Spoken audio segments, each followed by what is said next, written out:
ప్రియ తండ్రి, యేసునామమున మరొకసారి ప్రార్థన కోరుతున్నాం. మీరు మా దేవుడు, మా సృష్టికర్త, మా రక్షకుడు, మా విమోచకుడు, మా కాపరి. మేము నమ్ముకొని ఉన్న మా ప్రియమైన, సజీవమైన, నిజమైన, నిత్య జీవము కలిగిన సత్యదేవుడు, ఆకాశమందున్న అంతటా అన్ని సమయాల్లో ఉన్న దేవుడు, వేల్పులలో మీ వంటి వాడు ఒక్కడునూ లేడు. స్తుతి గీతములకు పాత్రుడు, ఆరాధనలకు యోగ్యుడు, మహాపరిశుద్ధుడు, సమీపింపరా అని తేజస్సులో వసించు అమరత్వం కలిగిన దేవుడు. అందుకే యేసుక్రీస్తు ప్రభువారి నామమును బట్టి హృదయపూర్వకమైన కృతజ్ఞతాస్తుతి ఆరాధన చెల్లిస్తూ మీ పాదముల చెంతకు వస్తున్నాం. పాటల ద్వారా కొంత సమయాన్ని మీరు స్తుతించి, పాడి, కీర్తించి గణపరచగలిగే కృప మాకు ఇచ్చినందుకే స్తుతిస్తున్నాం. పాలు పొందిన బిడ్డలందరిని బట్టి మీకు వందనాలు.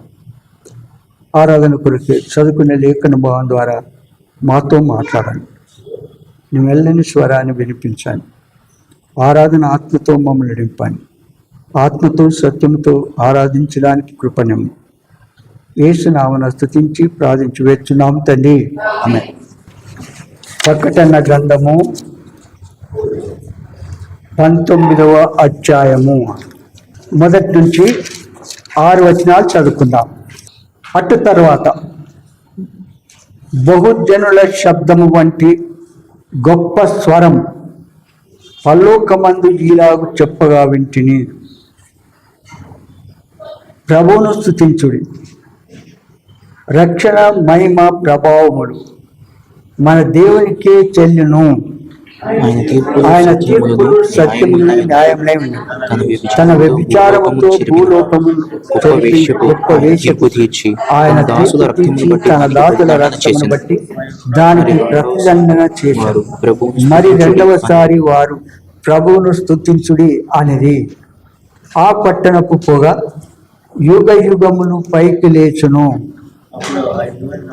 అప్పుడు ఆ 24 పెద్దలు 4 జీవులు సాగిలపడి ఆమె ప్రభు స్తుతించుడి అని చెప్పుచు సింహాసనాసీనులు దేవునికి నమస్కారం చేసిరి. 5 మరియు మన దేవుని దాసులారా, ఆయనకు భయపడి వాళ్ళారా, కొద్దివారేమి గొప్పవారేమి, మీరందరూ ఆయనను స్తుతించుడి అని చెప్పుచున్న ఒక స్వరం సింహాసనం వద్ద నుండి వచ్చను. అప్పుడు గొప్ప జన సమూహం శబ్దమును, బలమైన ఉరుముల శబ్దమును కొని ఒక స్వరం, సర్వాధికారి ప్రభువును మన దేవుడు ఏలుచున్నాడు, ఆయన స్తుతించుడి. గొర్రెపిల్ల వివాహోత్సవ సమయం వచ్చినది, ఆయన భార్య తను తాను సిద్ధపరచుకొని ఉన్నది కనుక మనం సంతోషపడి ఉత్సాహించి ఆయనను మహిమపరచదమని చెప్పగా వింటిమి. ప్రభువును స్తుతించుట.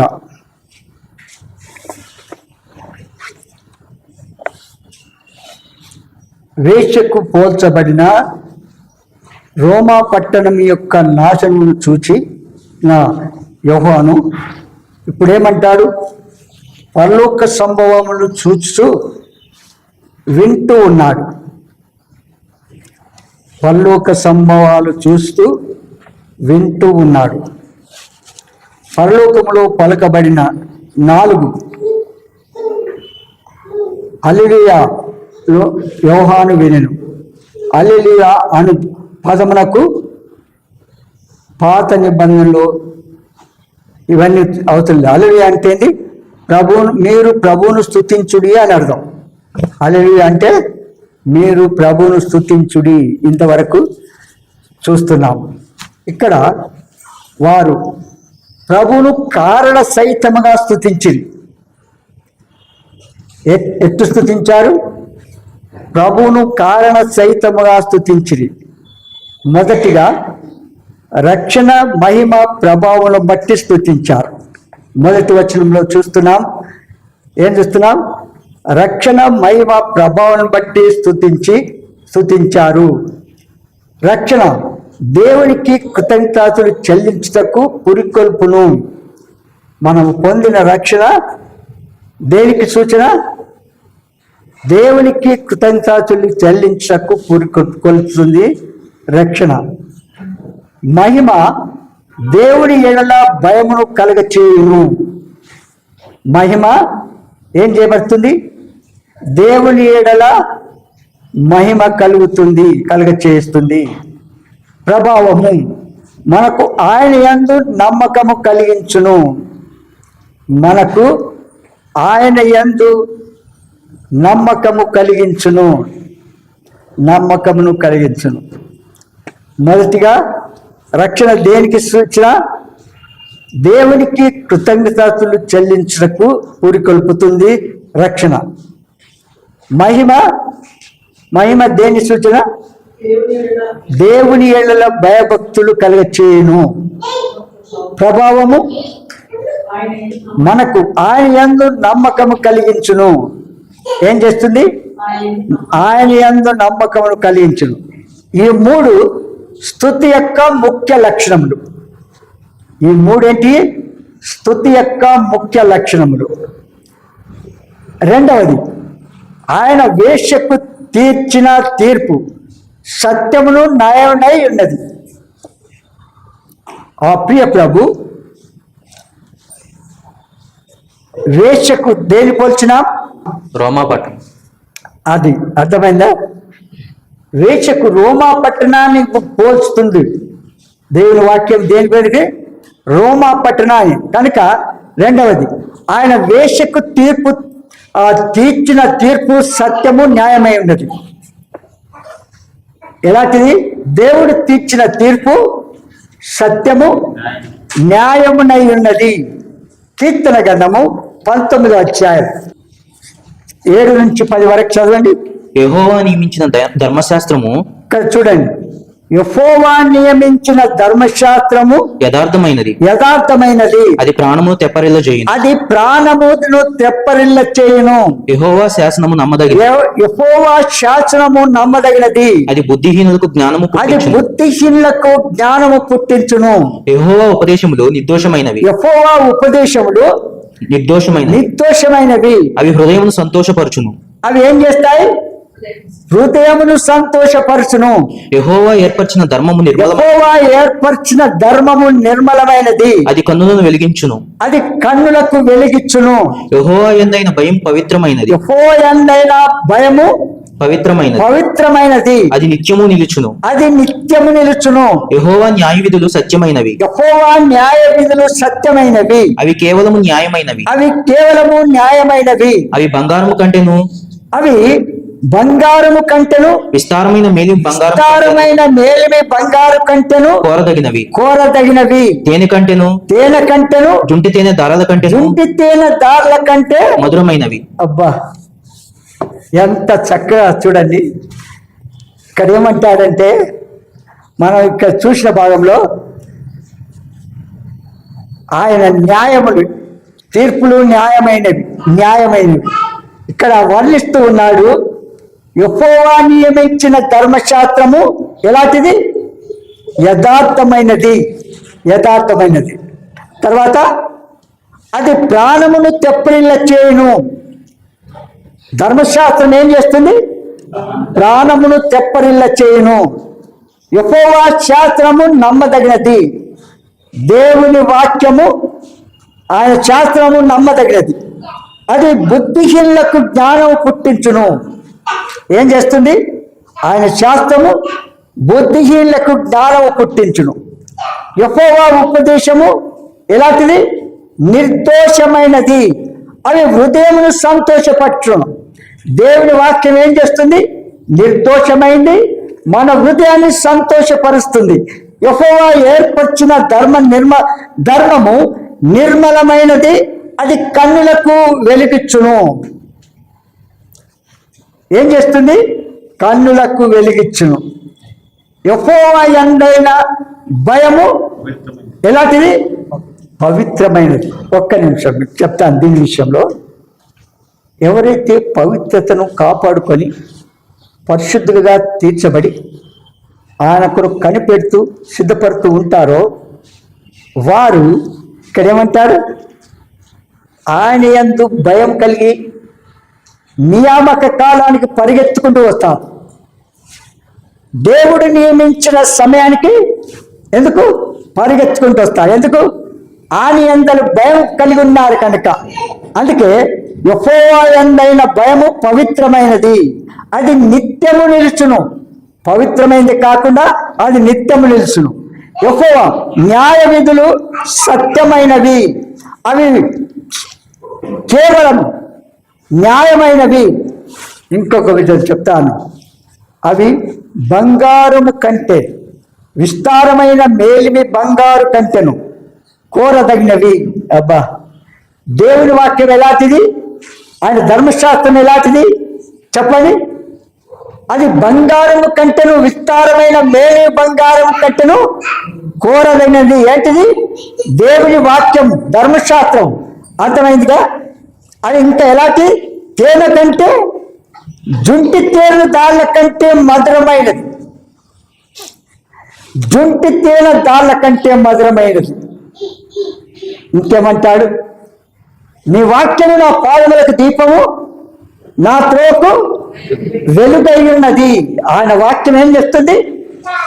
మన త్రోకు వెలుగు, ఇంకా ఆయన పాదములకు దీపంగా ఉంటున్నాడు కనుక అలాంటి దేవుని నిరంతరం స్తుతించవచ్చు. చూడండి, ప్రకటన గ్రంథము 16వ అధ్యాయం 5 నుండి 7. అప్పుడు వర్తమాన భూతకాలంలో ఉండు పవిత్రుడా, వర్తమాన భూతకాలములో ఉండు పవిత్రుడా, పరిశుద్ధుల రక్తమును ప్రవక్తల రక్తమును వారు కాచినందుకు తీర్పు తీర్చి వారికి రక్తము త్రాగనిచ్చితివి. దీనికి వారు పాత్రులే. నీవు ఇలాగ తీర్పు తీర్చితివి కనుక నీవు న్యాయవంతుడు అని జలముల దేవదూత చెప్పగా వింటిని. అందుకు అవును ప్రభువా దేవా సర్వాధికారి నీ తీర్పులు సత్యములను న్యాయములనై ఉన్నవి. బలిపీఠము చెప్పుట వింటిని. ఎంత చక్కగా చూడు, దేవుడు ఇలాంటి వాడు. వర్తమాన భూత భవిష్యత్ కాలంలో ఉండు పవిత్రుడు. వర్తమాన భూతకాలంలో ఉండు పవిత్రుడా, పరిశుద్ధుల రక్తమును ప్రవక్తల రక్తమును వారు కాచినందుకు తీర్పు తీర్చి వారికి రక్తము తాగనిచ్చితివి. ఎవరి చెప్పండి? ఎవరి రక్తం? సువార్త ప్రకటిస్తూ ఉంటే, పత్రికలు పంచుతూ ఉంటే, టీవీలలోను యూట్యూబ్లలోను నానా రకాలుగా పరిచయం చేస్తూ ఉంటే, శత్రువు సాతాను అపవాది వాను అనుచరులు ఏం చేస్తున్నారు? మందిరాల్లో ప్రవేశించి వర్షిప్ ఆరాధన చేస్తున్న వారిని ఏం చేస్తున్నారు? చంపడానికి వెనుకాడడం లేదు. అవునంటారా? చంపడానికి వెనుకాడడం లేదు ఈ దినాల్లో. అలాంటి వారికి ఏమంటున్నాడు? అలాంటి వారికి పరిశుద్ధుల రక్తమును ప్రవక్తల రక్తమును వారు కాచినందుకు తీర్పు తీర్చి వారి రక్తము తాగనిచ్చితివి. ఏం చేసినాడు? అది న్యాయమైందా కాదా? తన ప్రజల పక్షంగా దేవుడు మనం ఊరకుండా సువార్త ప్రకటిస్తూ ఉంటే మన వాళ్ళు మళ్ళీ తిరుగుబాటు చేస్తున్నారా? వారు చంపుతూ ఉంటే ఏమన్నా అంటున్నారా? మణిపూర్లో ఎంత, నైజీరియాలో ఎంత చూసినారు కదా. అయినప్పటికీ ప్రభువును స్తుతిస్తున్నారు. అవునా? అలాంటి వారికి ఏం చేస్తున్నారు ఇక్కడ? వారు కాచినందుకు రక్తం, ప్రవక్తల రక్తములు వారు కాచినందుకు తీర్పు తీర్చి వారికి రక్తము తాగనిచ్చితివి. మన ప్రభు ఏం చేస్తున్నాడు? మన ప్రజల పక్షముగా వారి తీర్పు తీరుస్తూ ఉన్నాడు. అంతవారు దీనికి వారు, ఈ దానికి వారు పాత్రులే. ఎందుకు? హతసాక్షులను చేసినారు, చంపేసినారు, మందిరాలు కూల్చివేసినారు. లేదా? మందిరాలు కూల్చివేసినారు. పూలపీఠం వాక్యం చెప్తుంటే ఆ మైక్ వీలు తీసుకొని విరుద్ధంగా మాట్లాడుతూ వచ్చినారు. అలాంటి వారికి తీర్పు, దీనికి వారు పాత్రలే. నువ్వు ఈలాగు తీర్పు తీర్చిదివి గనక నీవు న్యాయవంతుడవని జనముల దేవదూతలు చెప్తూ వింటిని. ఏం చేసినాడు? న్యాయమైన తీర్పు తీర్చిందా లేదా? మన ప్రభు న్యాయమైన తీర్పు తీర్చిందా లేదా? తీర్చాడు. ఎందుకంటే వారు తన ప్రజలు రక్తమును చిందించారు, మనస్సాక్షిని చంపుకున్నారు. అలాంటి వారికి ఏం చేసినాడు? ఇంకేమంటారు? నీవు న్యాయవంతులని జలముల దేవదూతలు చెప్పగా వింటుంది. అందుకు అవును అవును ప్రభా, దేవా, సర్వాధికారి, నీ తీర్పులు సత్యములు న్యాయములై ఉండవని బలిపీఠము చెప్పుట వింటిని. చూసావా ఎలాంటివి ఆయన తీర్పులు? ఎలాంటివి? న్యాయమైనవి, సత్యములైనవి. కనుక ఆ ప్రభుని, అలాంటి ప్రభుని ఎంత స్తుతించిన మన నోరు చాలనే చాలు. ఆయన పక్షపాతి కాదు. వీళ్ళు నా ప్రజలు, వీరు కారు వెనకని ఇట్లా తీర్పు తీస్తాననే రకం కాదు. న్యాయమైన తీర్పు తీర్చే దేవుడు ఆయన, న్యాయవంతుడు. అందుకే ఆయన పక్షపాతి కాడు. ఆయన తీర్పు కొరత లేనిది. ఆయన తీర్పు కొరత లేదు, అన్ని విధముల పరిపూర్ణమైనది. ఆయన తీర్పు ఎలాంటిది? అన్ని విధముల పరిపూర్ణమైనది. ఆయన తన ప్రజలను హింసించిన వారికి న్యాయమైన తీర్పు తీర్చువాడని వేషకి చేసిన తీర్పు వలన మనకు గాయం అవుతుంది. అవునంటారా? ఒక్కసారి ఆలోచించి నిదానంగా చెప్తాను. ఇక్కడ ఆయన తీర్పు కొరత లేదు, అర్థమైందా? అన్ని విధముల పరిపూర్ణమైనది. ఆయన తన ప్రజలను హింసించిన వారికి న్యాయమైన తీర్పు తీర్చువాడని వేషకు చేసిన తీర్పు వలన మనకు అంటేది చెప్పండి. వేషకు చేసిన తీర్పు గ్రాహమైంది అంటే అర్థమేంటి చెప్పండి? వేషకు పోల్చబడిన రోమా పట్టణాల గురించి చెప్తూ ఉన్నాడు. ఏం చేస్తున్నాడు? వేషకు పోల్చబడిన రోమా పట్టణము తన ప్రజల పక్షములో అట్టు చేసినాడు కనుక వారికి తీర్పు తీసింది న్యాయమైంది, సత్యమైంది అంటాడు దేవుడు. తన దాసుల రక్తమును బట్టి దానికి ప్రతిదండన చేసినాడా లేదా? తన ప్రజల పక్షంగా ఏం చేసినాడు? ప్రతిదండన చేశాను. ప్రతిదండన 17 అధ్యాయం, 17 అధ్యాయం 5-6 చదవండి. దాని నొసట దాని పేరు ఇలాగూ రాయబడి ఉండేది. మర్మము వేశ్యలకును భూమిలోని ఏయమైన వాటిని తల్లి అయిన మహాబబులోను మరియు ఆ స్త్రీ పరిశుద్ధుల రక్తము చేత యేసు యొక్క హతసాక్షుల రక్తము చేత మత్తిల్లియుండుట చూచితిని. నేను దాన్ని చూచి బహుగా ఆశ్చర్యపడగా చాలు. బహుగా ఆశ్చర్యపడగా 18వ అధ్యాయం 24వ వచనం. మరియు ప్రవక్త యొక్కయు పరిశుద్ధుల యొక్కయు భూమి మీద వధింపబడిన వారి యొక్కయు రక్తము ఆ పట్టణంలో కనబడనను. ఏం చెప్పట్టది? ప్రవక్తల రక్తము. మరి బబులోనులో, ఈ లోకంలో, మరి వేషకు పోల్చిన ఆ రోమా పట్టణంలో అది ఏం జరిగింది? గుర్తుంది. చూడండి 19వ అధ్యాయం 2వ వచనం. ఆయన తీర్పులు సత్యములను న్యాయములై ఉన్నవి. తన వ్యభిచారముతో భూలోకమును చెరిపిన గొప్ప వేశ్యకు ఆయన తీర్పు తీర్చి తన దాసుల రక్తమును బట్టి దానికి ప్రతిదండన చేశాను. ఏం చేసినాడు? దానికి ప్రతిదండన చేశాను. మరియు రెండవసారి వారు ప్రభువును స్తుతించుడి అని ఏం చేసినారు? దాన్ని బట్టి ప్రభువును స్తుతిస్తున్నారు. న్యాయమైన తీర్పులు తీర్చినందుకు ఆ ప్రభువును స్తుతిస్తున్నారు. మూడవది, ఆ పట్టణపు పొడ యుగ యుగములకు పైకి లేచును. 3వ వచనం 19:3. ఆ పట్టణపు పొగ యుగ యుగములు పైకి లేచుండెను. ఏం చేసింది? యుగ యుగములకు పైకి లేచును అనగా దాని నాశనము సంపూర్ణమైనది. బబులోని యొక్క నాశనము లేదా వేసకు పోల్చబడిన రోమా పట్టణము ఏమైంది చెప్పండి? నాశనమై సంపూర్ణమైనది. ఆ పట్టణ ప్రజలు పాతాళంలోను ఆ తర్వాత అగ్నిగుండంలోను యుగ యుగములు బాధింపబడుదురు. ఏం చేయబడతారు? కలగబోయే శిక్షను వారు తెలుసుకోకుండా తాము నమ్మిన దేవునికి మేము ఏం చేస్తున్నాం? సేవ చేస్తున్నాం అనుకుంటున్నారు. తాము నమ్మిన దేవునికి ఏం చేస్తున్నారు? సేవ చేస్తున్నాం అనుకుంటున్నారు. చూడండి, నరహత్య చేయడము అది సేవన? రక్తము చిందించుట సేవన? మరి మందిరాలు కూర్చోబెట్ట సేమ?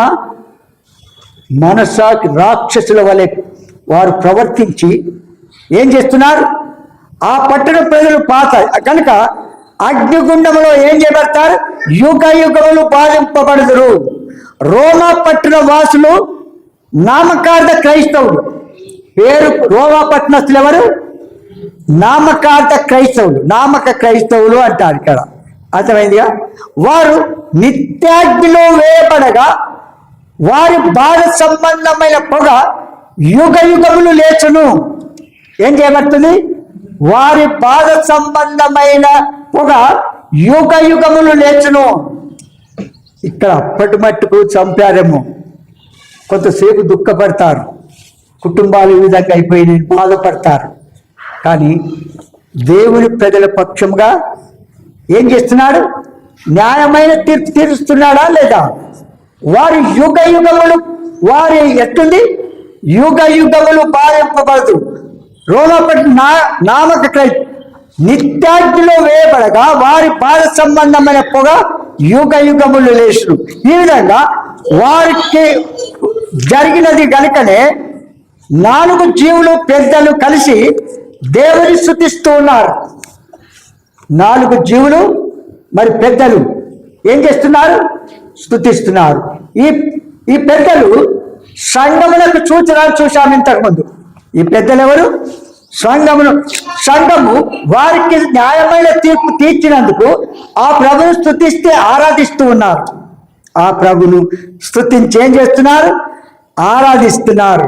కనుకనే 4 జీవులు పెద్దలు కలిసి దేవుని స్తుతిస్తున్నారు.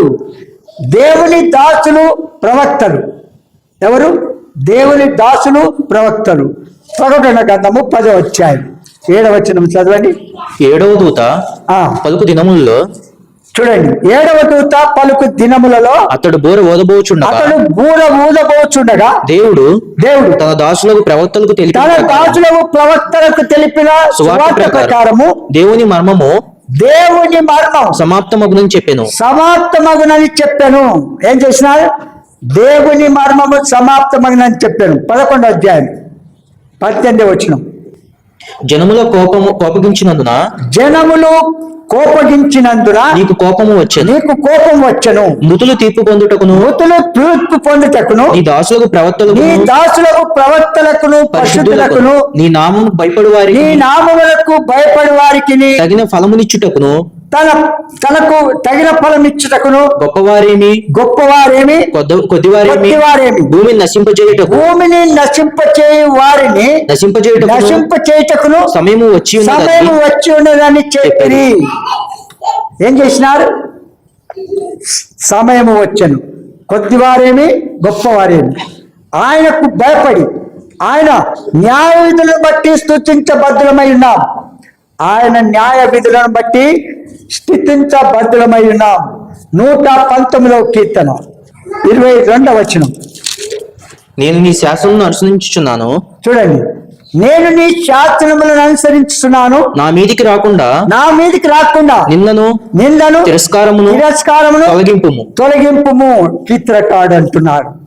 కనుక నేను నీ శాసనములను ఏం చేసినా అనుసరించుచున్నాను. కనుక ఈ తీర్పులు నాది పైకి రాకుండా చేయమంటాడు. కనుక ఇక్కడ చూస్తున్నాం ఏంటంటే పరలోకంలో మహానందము, భూలోకంలో మహారోదనము జరుగుతున్నది. ఏం చేయబడుతుంది? పరలోకంలో మహానందము, భూలోకంలో మహారోదన జరుగుతున్నది. ఏంటిది? వేషకు పోల్చబడిన రోమా పట్టణము బబులోను ఆ దేవుడు తగిన రీతిగా శిక్షించడం ద్వారా వారు యుగ యుగములు ఏం చేస్తున్నారు? యుగ యుగములు అగ్నిగుండములో కాల్చున్నారు. మన పక్షముగా మన దేవుడే యెహోవా, ఆయన తన ప్రజల పక్షముగా పోరాడి సంపూర్ణ విజయం ఇచ్చాడు కనుక, వారికి తగిన తీర్పు ఇచ్చాడు కనుక ఆయన తీర్పులు న్యాయమైనవి, ఆయన క్రియలు న్యాయమైనవి కనుక అలాంటి ప్రభువును మనం ఎంత స్తుతించినా మన నోరు చాలనే చాలు. దీన్ని ఆధారం చేసుకొని కొంతసేపు ఆరాధన